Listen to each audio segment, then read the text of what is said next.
It's hard to believe that a little over 2 weeks ago I got sunburnt on the Jim Clark rally. How times have changed. And the challenge has changed for the crews as their focus changes to the gravel of the Welsh forests. Let's take a look at what awaits them. It's a compact route for the crews with 3 stages run in the morning before service and a further 3 in the afternoon. The question this weekend wasn't going to be if it would rain or not. The question would simply be how much.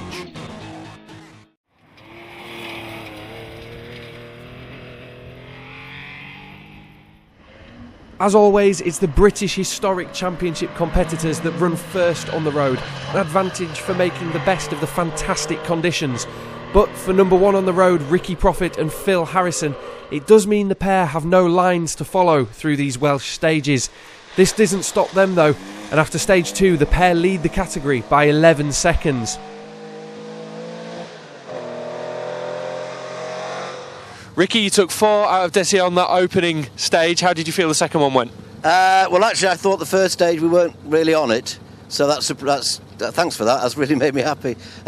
Second stage, I seemed to attack it more, but obviously no times. But yeah, no, lovely. It's not as slippery as we thought it might have been. Last stage was a slippy bit downhill, but no, it's lovely. Yeah, thoroughly enjoying it. For Desi Nutt and Geraldine McBride, it would be second. They didn't have too much luck last time out in the forests on the Pirelli, but the good result on the Jim Clark must have been giving them some confidence, and they finished this pair of stages in second place.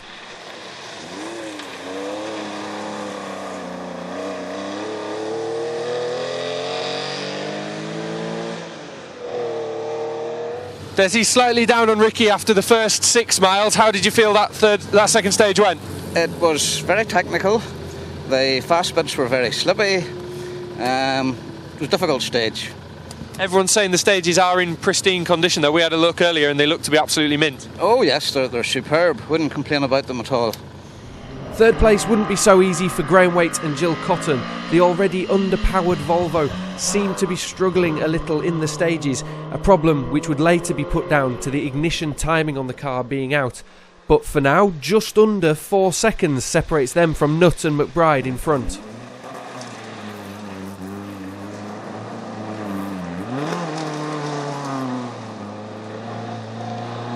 Graham, back in the big Volvo after an outing in the Ascona. How's it going so far? Okay, but we're down on power for some reason, so we're probably losing quite a bit of time at the moment. I don't know why. It's running a bit warm, so I'm wondering if the ignition time is gone. The Severn Valley sees a welcome return to action for Bob Gibbons and Neil Cook. Having sorted the issues that plagued the car on the opening round, it was looking good so far this weekend. 4th in Cat 1 and leading their Class 2.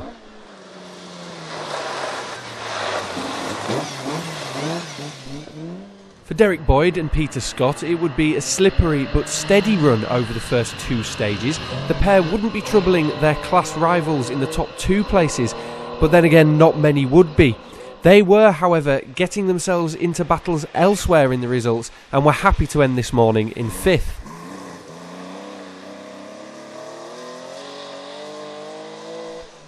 For Jeff Taylor and Steve Greenhill, in the first of our imps, it would be 6th. Although the stages were in fantastic condition, the rain was making it very slippery. It would be the same for everyone, but sometimes that plays right into the hands of the lower powered cars like the imps.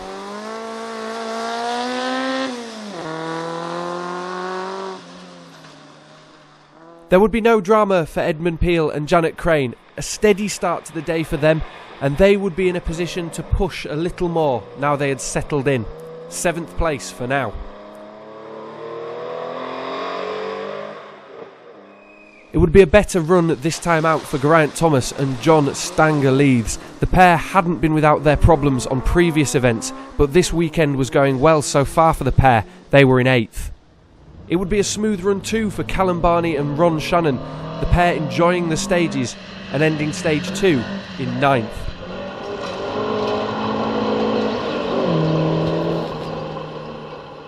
Rounding out the top 10 in Cat 1 would be Ken Davies and Alan Jones, the pair finding it a bit slippery in places at times, but they'd had a trouble-free run so far.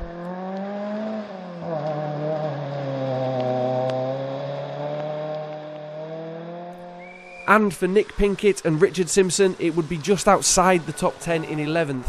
They round off the Cat 1 runners, happy with how it was going this weekend in the Saab.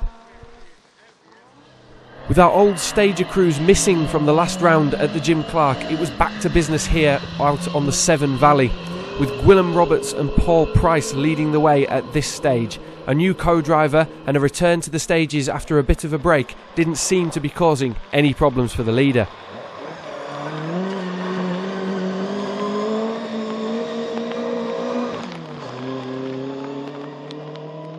Unfortunately though, it would be problems for Clive King and Bob Ward as they hit a bump in stage 2 and caused the bonnet to come loose on the Mini. Despite being fastened back down, it wouldn't last and would eventually come off completely.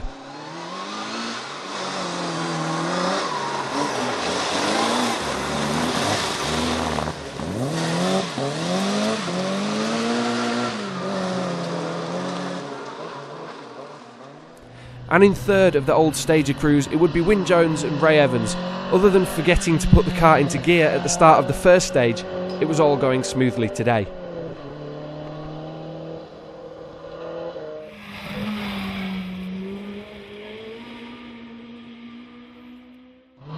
For Richard Hill and Pat Cooper, it would be the best possible start, leading the category at the end of the first pair of stages, and with a 9-second advantage. It was something of a luxury compared to some of the close battles that have made this category extremely interesting this season. Richard, you dropped less than a second to Gareth over the first stage. How did you feel the second stage went? Well, we had a bit of a cock up in the first stage, got a little bit wrong, so yeah, not too bad in the second stage. They're lovely stages today, and for once the car's behaving, so can't moan. Considering that mistake then, you must have been absolutely flying through the first stage, so we've only dropped a second to the rally leader. Well, I won't say flying, there's more left in it, but well, we could also not be here if we'd gone a bit faster. For David Stokes and Guy Weaver, it would be second place, not helped by this overshoot in stage 1. It may not look like much, but when you're fighting for tenths of a second, mistakes like this can win or lose a rally. 5 right long here, then push 80 through the quarry, turn fast square left, into 1 left, into 6 left long, 6 left long here, into fast 5 right long, opens, push into 1 right long, 130 down the middle. David, you lost a little bit of time to Rich Hill on the cross that first stage. How do you feel the second one went? The second one went a lot better. We had a wrong call on a hairpin right, and he said hairpin left. And I had the car set up for the left. You'll see it on the in-car. But we lost 2 or 3 seconds there. Maybe 4, I don't know. A new face for the 2013 season would be Steve Perez and Paul Spooner, the pair on their first outing on gravel this season too. The Stratos actually falls into the Appendix K Cup category, but as it's the only one, we'll include them in the Cat 2 roundup so that they would have a benchmark to see how it's going for the pair. And in fact, it was going very well, with times that would see them third in this category at this stage. Steve, what's it like to drive a classic car on the best historic rally championship, the Mintex British Historic Rally Championship in the UK? Oh, it's fantastic to be here. It's taken a while to get here. We've had a few problems with the car, but it's the first time on gravel this year in the car. And this rally is fantastic. It's so well organised. You have the stages in beautiful condition. It's fantastic. It's just a shame about the sunshine. Back to the official Cat 2 runners, and third would be the Porsche of Peter McDowell and Derek Davies. Going well for the pair as they make the switch from tarmac to gravel, just finding the stages a little bit slippery in the 3-litre Porsche.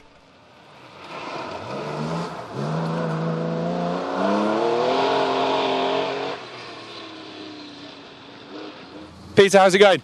All right, car's going well.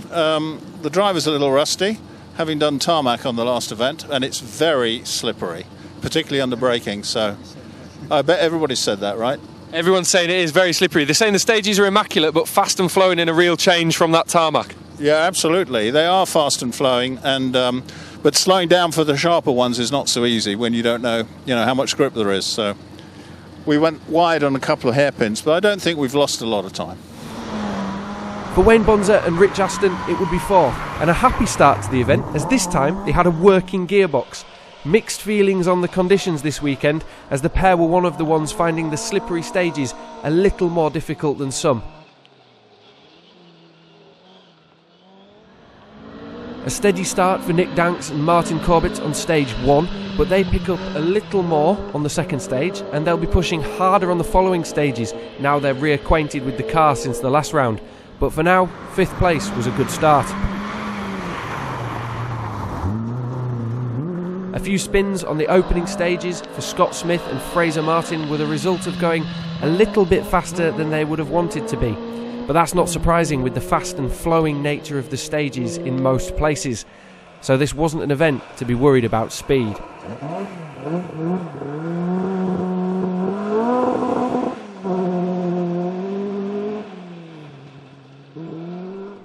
And rounding off the category in 7th place are Hugh and Debbie Myers, the pair enjoying the stages on one of their favourite events of the season, even if the sun wasn't out this year.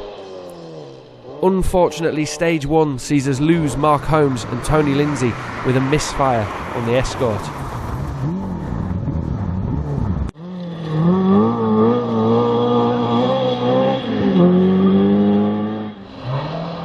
Category 3 would see a shake-up on this round with a new name at the top of the results at this early stage. Ryan Barrett and Barry Ferris were no strangers to the BHRC, but this was their first outing for 2013, and what a perfect start for the pair, leading after stage 2, if only by 3 seconds. A change of tyres before the following stages, though, will go some way to helping them maintain that lead.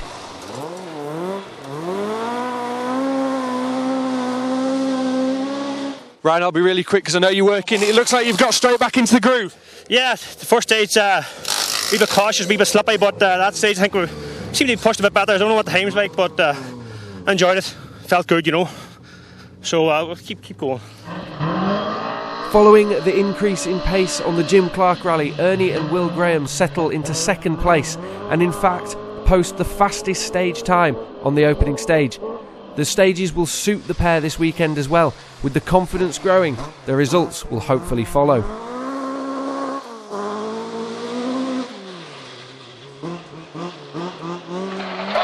And then right into 5 left, into 1 left over bump, 40, 1 left over bump, 40, 3 left, 130, 3 left, 130, 1 right continues for 100, into 5 right, 1 right continues for 100, into 5 right, and turn 5 right tight, turn 5 right tight, 300 up mid, 5 left long, tight and sun cut, 5 left long, tight and sun cut, 5 left long, tight and sun cut, watch this one, don't cut, 5 left long, tight and sun cut, 60, 1 left long, into 3 left, 1 left long, Only 2 stages in, how are you finding it? Yeah, it's a bit slippery, but we're trying to carry a good bit of speed. These are faster stages than the previous Forest rallies. They're a bit like the Jim Clark equivalent, but on gravel, so hopefully the speed we got used to 2 weekends ago is carrying over here. People are saying they're having overshoots and all kinds of problems. No drama for you so far? Yeah, we managed to avoid all those, but we were around a few corners pretty sideways. After being dominant all season, it would be 3rd at this stage for Gareth James and Stefan Evans. A few moments in the opening stage and an overshoot on stage 2 didn't help the times. They lie 6 seconds behind Graham and 10 seconds off the lead.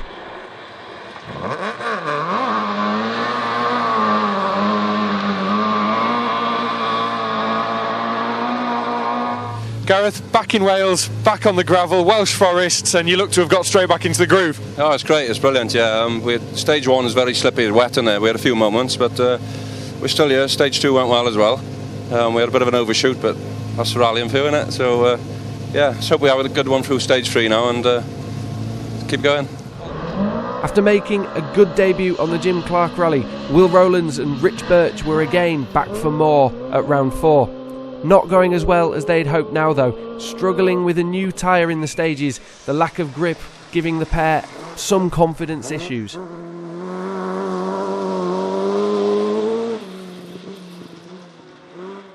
This round also sees another new pair as 5th place is taken by Jonathan Brace and Tim Samuel.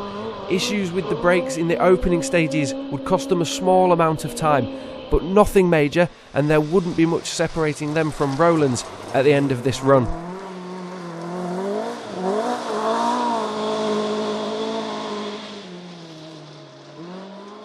Unfortunately for Sean Rayner and Declan Deere, it would be a slower start than they had hoped for. 6th at this stage and struggling with the grip in the slippy conditions. A change of tyres between the stages helped, but it was still far from comfortable for the pair. And for Stephen Richards, it would be a new co-driver as Karen Phelps takes over on the notes, and it would be 7th to start the day. A puncture in the first stage didn't help the pair on the times, but things were sorted now and looking better for the next few stages.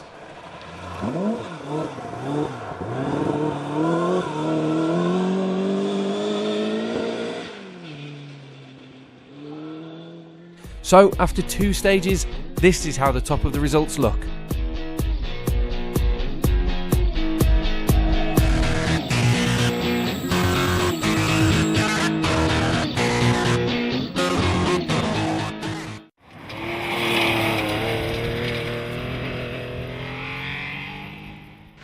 Over the next few stages, Ricky Profit and Phil Harrison would see their lead extend to 18 seconds.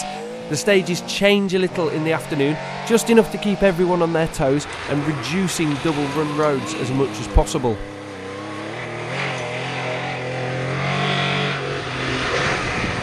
Ricky, you said you were very happy this morning. Are you still happy with 2 stages to go? Yeah, 2 stages. I think we're about 21 in front of Graham into service.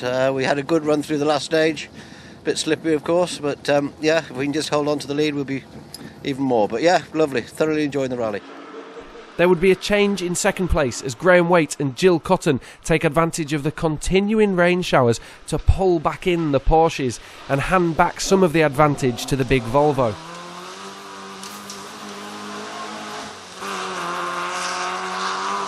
Graham, Ricky just pulled a little bit away from you going into service, but do you think you can take time off him going into the last 2? We've just taken about 3 off him on that stage, so not enough, I don't think, but we're going to keep him honest. So for Desi Nutt and Geraldine McBride, it would now be 3rd, but it was far from over. Only 1 second separated them from Waite. The pair were, however, giving all they could, so any advance back up the results wasn't going to be easy.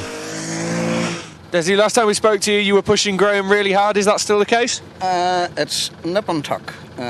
We went into service. I think there was a second between us in his favour. We believe we got a second off him on the last stage, so it's very, very close. No problems for Bob Gibbons and Neil Cook as they continue to hold 4th. The top 3 may be walking away with the lead a little, but Gibbons was holding the rest back, and more importantly, the car was holding itself together as well.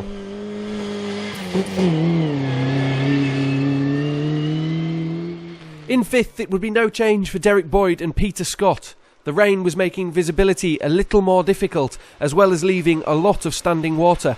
But so far, apart from a little more work, it was all still much of the same for the Porsche pair. In fact, there wouldn't be much of a change right through the category, with 6th place still in the hands of the imp crew of Jeff Taylor and Steve Greenhill. Everything going well for the pair on this loop of stages. For Edmund Peel and Janet Crane, things would be getting a little bit better over these 2 stages. No change in the position, but the confidence was there and the times were steadily improving. Geraint Thomas and John Stanger Leeds remain in 8th in another of the imps. Geraint, a tarmac man more than a gravel one, so it was always going to take some getting used to the gravel rounds of the championship.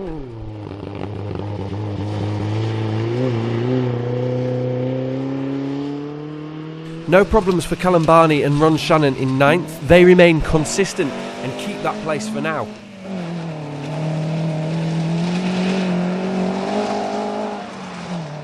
The stages would see a minor brake problem developing for Ken Davies and Alan Jones, but luckily it was more of an inconvenience than a problem, and they don't lose too much time and manage to remain in 10th.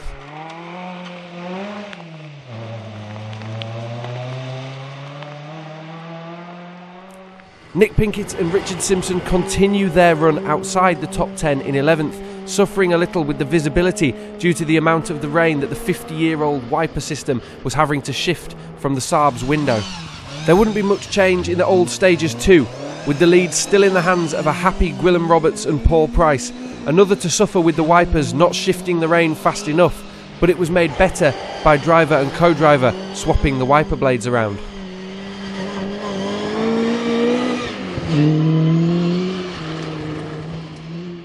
Ineffective wiper blades would have been a welcome problem for Clive King and Bob Ward. As well as now losing the bonnet completely, they also lose the wipers. Not the best of problems to have in these conditions. And it would still be third for Wyn Jones and Ray Evans as they round out their old stages with 2 stages left to go.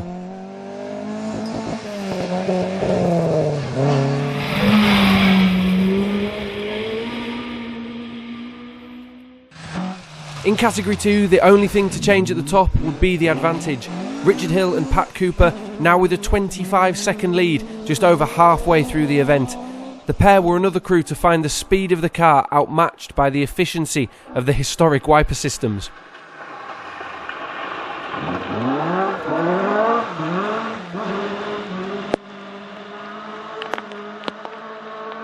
Richard, we said earlier on you were flying and you've just carried that pace on throughout the rest of the day. Well, I won't go quite as far as flying, but not too bad. It's going quite well. The stages are nice and starting to enjoy it, so it's just been a good day so far. Are you finding the rain's causing you any problems at all? Yeah, you've got to be careful with it, and when it starts really coming down. The Mark 1 hasn't got the best of wipers on, vehicles at this age. Aerodynamics and wipers aren't the best of things on them, so you just have to pick out what you can. So, with Hill gaining that advantage, it would still be second for David Stokes and Guy Weaver, but with no problems to report and no feeling that it was going anything other than well, Stokes had no answer for the pace of Hill up front.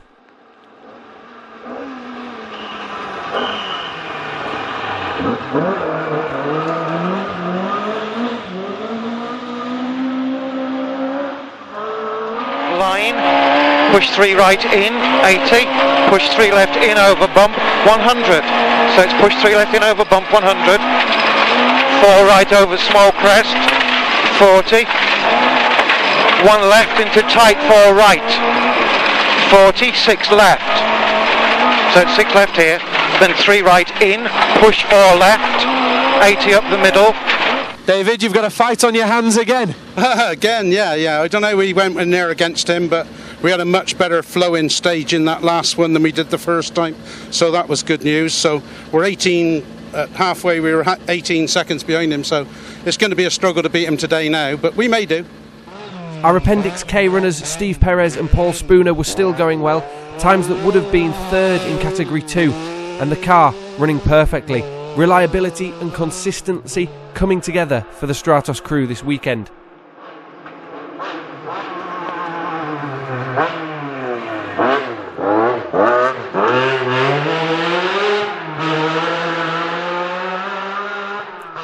But in our Category 2 runners, it would be third for Peter McDowell and Derek Davies, finding the conditions to be getting a little greasy now, especially with the car always fighting to go sideways. All good for Wayne Bonza and Rich Aston, happy with the way the car and crew were performing on these stages, and they lie in 4th place in Cat 2. And no change either for Nick Danks and Martin Corbett, as they remain in 5th place, and the pair were having a good run so far.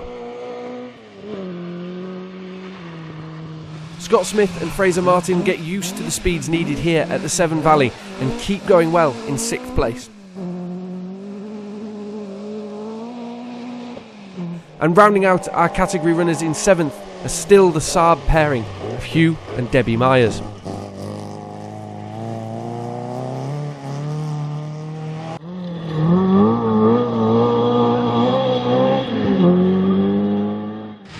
Category 3 now, and the lead in these 2 stages extends a little more for Ryan Barrett and Barry Ferris, pushing on over the midday stages to gain 28 seconds at the head of the category. No problems to report, and everything going as it should be for the Northern Ireland pair.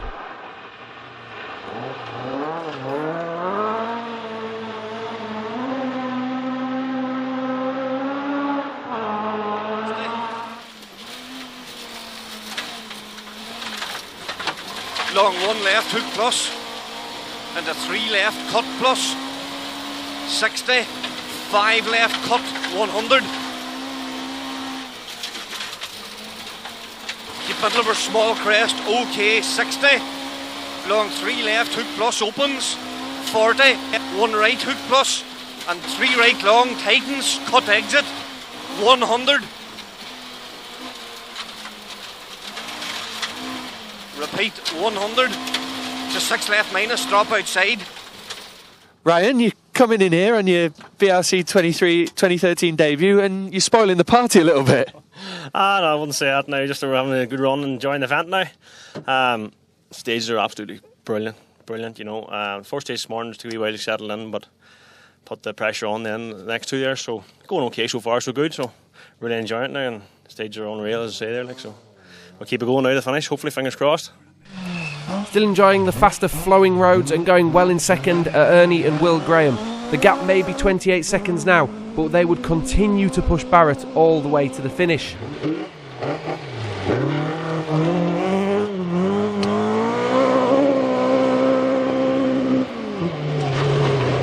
Ernie, let me take you back to the beginning of the 2013 season, and you said to me, if we can just get the car and the driver and the package right, we'll be right up there. At the Jim Clark, a fastest stage time, and now flying up the Category 3 order. Yeah, and in fact the first stage time today is a wrong one. We've checked that out, and we were actually fastest on the first stage. Going into that last stage there, we were 2 seconds ahead of Gareth James. On that stage he was 2 quicker than us, so we reckon it's a dead heat right now. So these last 2 stages, everything to play for. Can you put your finger on exactly what it is that's happened? Yeah, these are much faster flowing stages. I'm never so good on the Nigeria stuff, but whenever there's a nice flowing road we can carry good speed. So let's see if we can do that right now. A change in third now, as we see Will Rowlands and Rich Birch step up to that final podium place. A talk with the tyre supplier cleaned up some of the issues and improved things for the middle loop of stages. Will, tyre problem solved from earlier on? Oh, the tyres are working fantastic now. It must have been the same for everyone else, but no, the Pirellis are working brilliant. Dropped the tyre pressure to 23 and it's made it 100% different. Just how bad is it mud-wise at the stage? A lot of the Cat 1 boys are saying that while they're brilliant stages in good condition, in this weather you can't help it. The mud's coming to the top, making them slippery. The stages are fantastic, fast and flowing, and you've got the tight, twisty hairpins. The mud is an issue, but I don't know, it's rallying, isn't it? The reason for the jump to third for Rowlands was helped by a mistake from Gareth James and Stefan Evans, the pair booking into a control early and gaining penalties, pushing them down the order into 6th place. A cruel twist, as the pair's times without the penalty would have seen them take second in these stages. Jonathan Brace and Tim Samuel went into this loop having suffered brake problems earlier in the day, but with those all fixed and traced to a loose union on the rear brakes, it would be a much better middle loop of stages, 4th in this category and still going well. For Sean Rayner and Declan Deere, it would be 5th place now, no problems to report, and overall going well for the pair as they go into the final stages.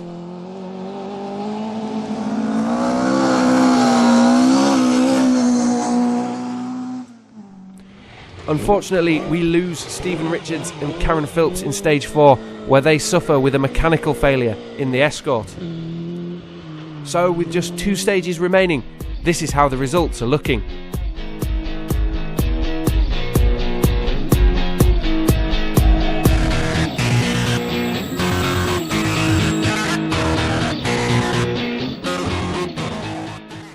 On to the final stages and a look at the results as they finished. First to the old stages, and in 3rd place there would be no change for Wyn Jones and Ray Evans as they round off the category after an enjoyable day's rallying.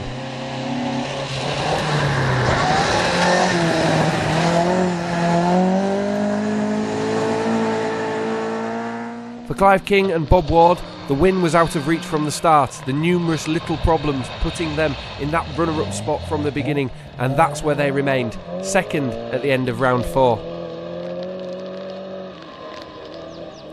So for Gwilym Roberts and Paul Price, it would be a win. The stages being kind to the Cortina pair to give them maximum points in the Old Stager Championship here at the Severn Valley.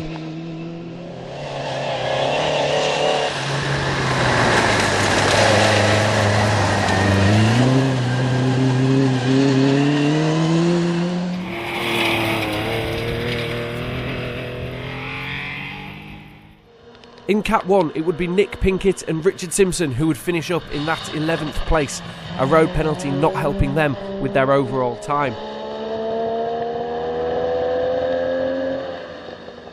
So rounding out the top 10 in Category 1, it would be Ken Davies and Alan Jones. The weekend had been a steady but enjoyable run for the pair. Callum Barney and Ron Shannon finish up in 9th place, bringing home the Cortina in one piece and finish second in their Class 2. For Geraint Thomas and John Stangerleiths, the Imp would be in 8th, just 1 minute difference between themselves and their closest Imp rivals ahead. Edmund Peel and Janet Crane enjoy a smooth run and they finish in 7th place.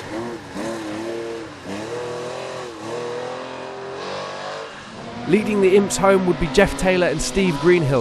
They finish up in 6th place and in the lead of Class B1-2. A good finish for Derek Boyd and Peter Scott in the Porsche as they get to the end of round 4 in 5th place.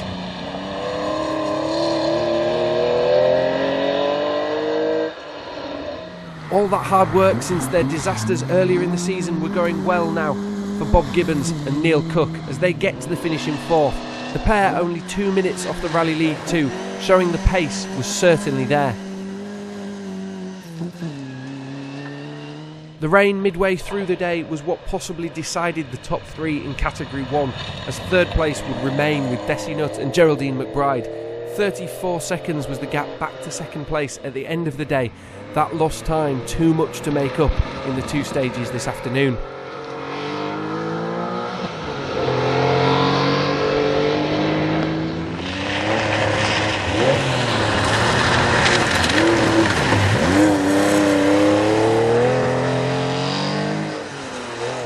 So that means the big Volvo making light work of the conditions, and Graham Waite and Jill Cotton get themselves a runner-up spot in Category 1, a place they gained midway through the day and held right to the end, as well as chipping away at the rally lead in the process.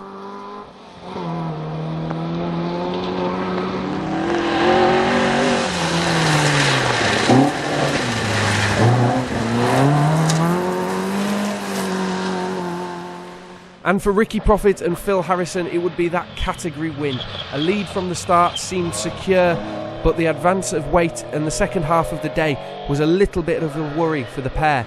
Just 6.7 seconds at the end of the day were all that stood between them, meaning that the win could have gone either way with the slightest of problems this afternoon.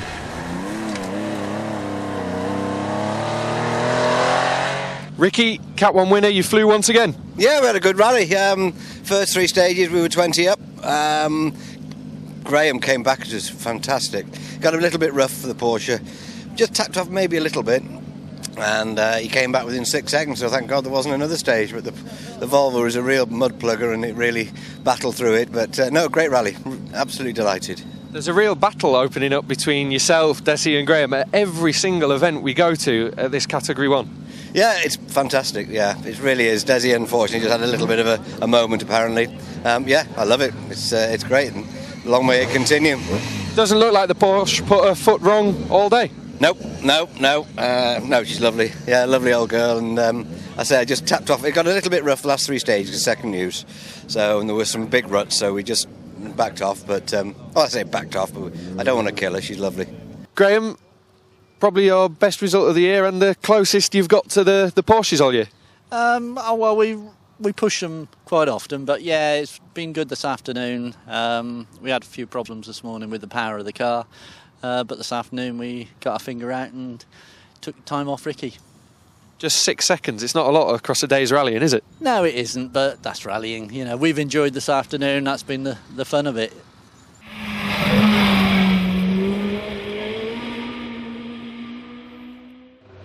Unfortunately, the final stage sees us lose the Stratos of Steve Perez and Paul Spooner as they slip off the road and get stuck. It was the end of their rally for today, but with the team fighting a battle with reliability on the car, it was nice to see this time the reasons were not mechanical, and the performance on the previous stages was very promising.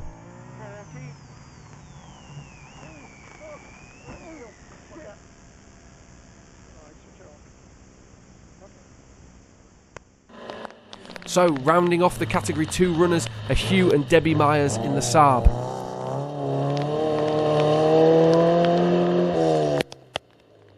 Not quite getting to increase the pace any more this weekend, it would be 6th place for Scott Smith and Fraser Martin.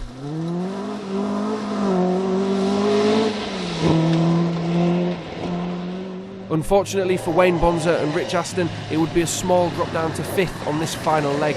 After holding 4th all day, it would be a disappointing end, but a finish is a finish, and with reliability problems on previous rounds, this was a reason to celebrate in itself.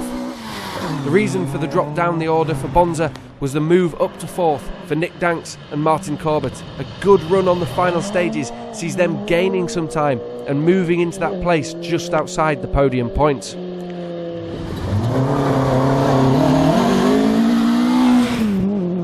A great result for Peter McDowell and Derek Davies as they battle to keep the big 3-litre Porsche in a straight line.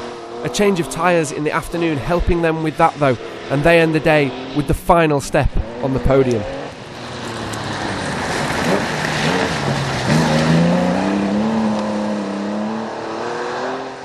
For David Stokes and Guy Weaver, there just wouldn't be an answer.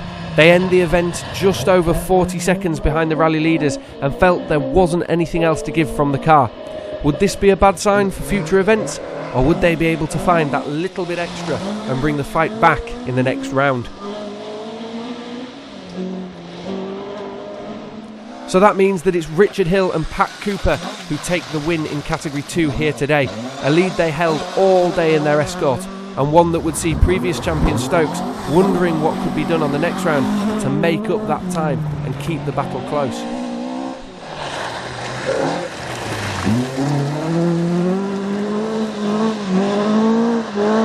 Richard, you've done it again.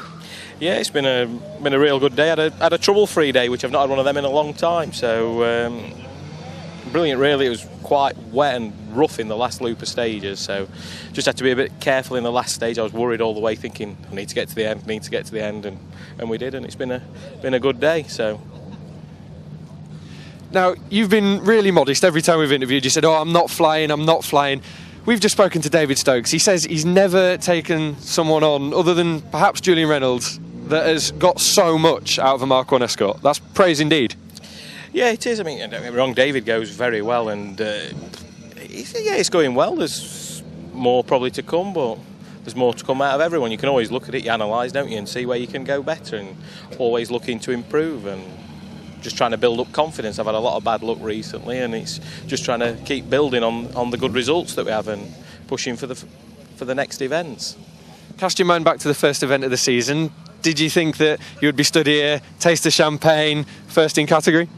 No, I was ready to set fire to it after the first event, but now it's all is forgiven with it, and we'll crack on till the end of the year and see how we get on. David, second in Cat 2, and as we've just said, 26 points. Happy with your day's rallying? Happy, yeah. Bridesmaid again. We should be the bride one day. It was one of the bigger margins, shall we say, that Rich has had you by today. I don't know what he's done today, but I didn't have a very good morning, but this afternoon I've really, really pushed a nail down, and he's still taking time out of me, so I don't know what's going on. I really don't. I just didn't think a Mark 1 had it in it. No other Mark 1 can get anywhere near us, and he's 40 seconds ahead of us, which is like a lifetime. I can't believe it, but there we go. He's coming in a Mark 1, and is he probably one of the toughest opponents that you've had during your time? Other than Julian last year. Julian's just, on a different planet, which is fair enough. He's been driving all the four-wheel drive stuff and all that. Richard's done a fair bit of four-wheel drive with the Mitsubishis and that, I think, in the past, which makes them very, very quick at the high end of rallying. Like once you get up to 100 mile an hour and above, they've been doing that all the time. Like somebody like me to do 100 mile an hour 30 years ago was, just pretty good, But that's the difference. They got that little bit more bottle, I suppose, at the end of the fast straights or going down the fast straights. I've always said that, and that isn't far off.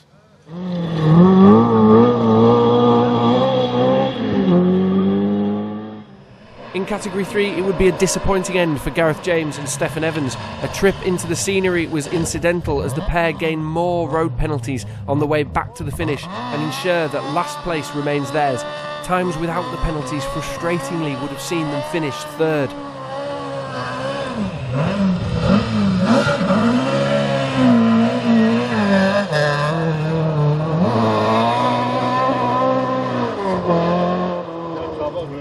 For Jonathan Brace and Tim Samuel, it would be 5th place.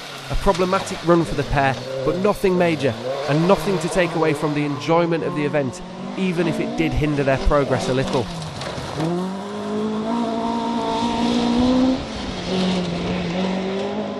For Sean Rayner and Declan Deere, it would be a scare on the last loop. Oil breather problems meant that oil was smoking from the car in the stage. It's in these final miles when you start to hear the noises and worry about things, so this would not help the concentration of the pair.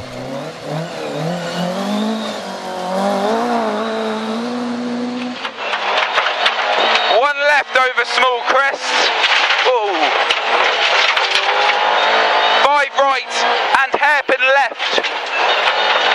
Into 5 right long. And 60 over finish. Small crest long into 5 right. Keep pushing, keep pushing, keep pushing. That's it, well done. What do you think? Is oil pressure alright? Yeah, I'll check that. That's all it is. We'll go another 4 miles. Got no idea. Hello. Yeah, something's on fire. Another good result for Will Rowlands and Rich Birch on their second outing this season, as they finish up with a fantastic podium finish in the category, just 16 seconds off the pace of second 2, showing some good speed on the gravel surface.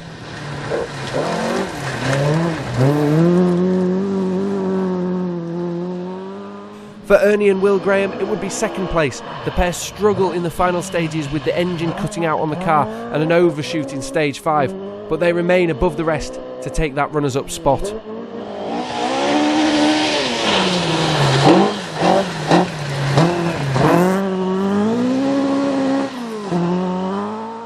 And so, with a dominant performance all weekend, the win would be taken by the Northern Irish newcomers for the season, Ryan Barrett and Barry Ferris.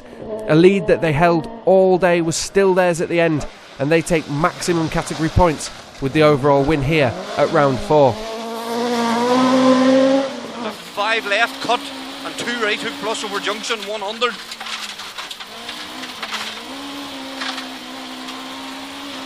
Two right and 2 right hook on crest 40 and 3 left hook and 60 through dip. 1 right hook plus 130 up middle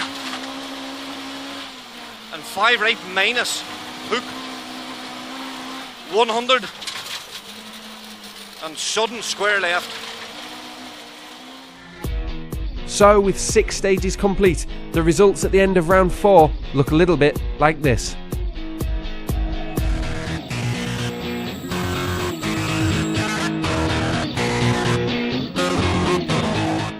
Ryan, it's not a bad way to start your 2013 Mintex British Historic Rally Championship career, if you like, is it? No, not a bad way altogether now. Great event now, well run, stages were excellent now and well run, just everyone faultlessly, stages perfect, no time waiting about, just go, and stages so smooth and just unreal. But it's you get Severn Valley Rally. I've come here, it's my 3rd time coming here, and just excellent stages, the way it's run, the rally, everything, first class, can't be beat. First stage aside, you've never looked back, have you? No, I was sort of taking a few stage to get settled in, but after that day we got into the groove of it and everything's been flowing well. Me and boys working well together and the car was faultless, so you can't complain. Just thanks for all the team, my friends and family come over to help us, support us, and my dad especially, because he works this car 7 days a week, and without him it wouldn't happen, so. Any second in Cat 3, another solid championship result? Yeah, we really enjoy the stages up here. They're fast and flowing, and that suits us well.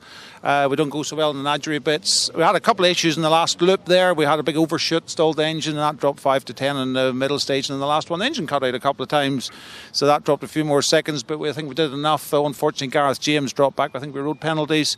But on the stages, I think we're virtually nearly a dead heat. So it was a brilliant result, and roll on the next couple of tarmac rounds. It's all really coming together for you now, isn't it? Yeah, but Gareth knows Epping pretty well, which is the next round, so I'm not too sure we'll be right on him there. We'll give our best shot, and then Ulster could be different, though. It's all change again at the top of Cat 3 here at the Severn Valley as Ryan Barrett walks away with that Cat 3 win. Ridge Hill keeps up the pace at the top of Cat 2 and Ricky Profit flies once again in the Porsche at the top of Cat 1. Join us again here on Special Stage.